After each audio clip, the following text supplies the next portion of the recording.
The Night King's connection to Clegane Bowl in Game of Thrones Season 8. I know you're probably thinking that the Night King's going to take control over the mountain, Sir Gregor Clegane. That's not where I'm going with this. So, if you believe that Clegane Bowl will only happen in the show, that it's only something they're going to do for us as fan service, I can respect that because it shows that you have a deep understanding and respect for Sandor Clegane's character arc.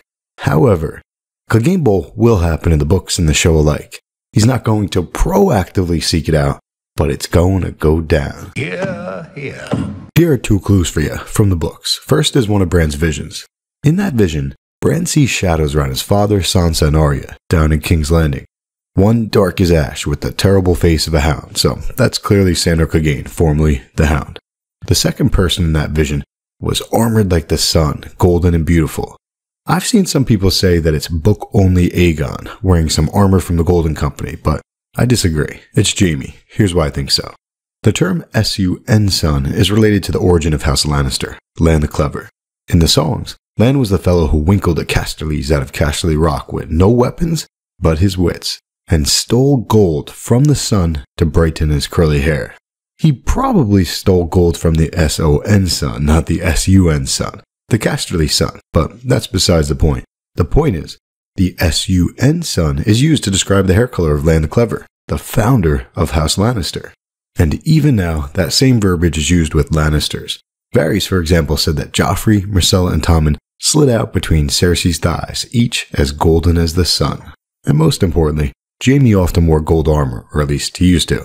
So the second person in that vision is Jaime, armored like the sun, golden and beautiful. The third person in the vision is the mountain. Quote, over them both loomed a giant in armor made of stone. But when he opened his visor, there was nothing inside but darkness and thick black blood. I used to think that he didn't have a head, but now I look at this vision as more figurative. He doesn't have a head in the sense that he does not have free will. But yeah, those are the 3 people, Sandor, Jaime, and Gregor. This vision might be a clue to the eventual Clegane Bowl down in King's Landing. Maybe not though, but here's the second clue, here's the big one. This is actually one of my favorite subtle clues in the entire story.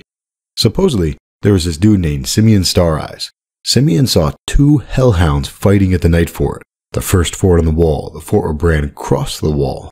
The fort where Bran recounts the story of the Night's King in the books. So Simeon Stareyes supposedly saw 2 hellhounds fighting there.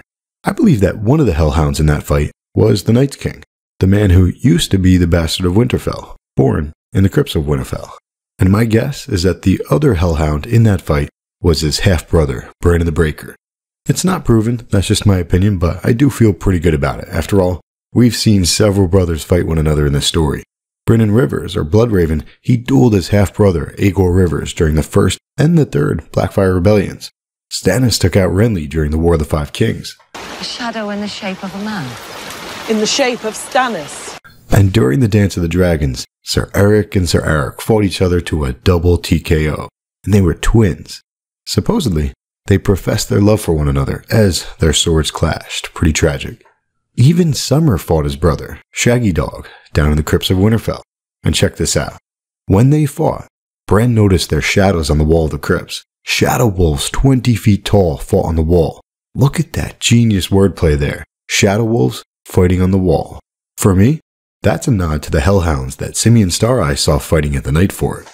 A fort on the wall. So, those are the first 2 battles of hellhounds so far.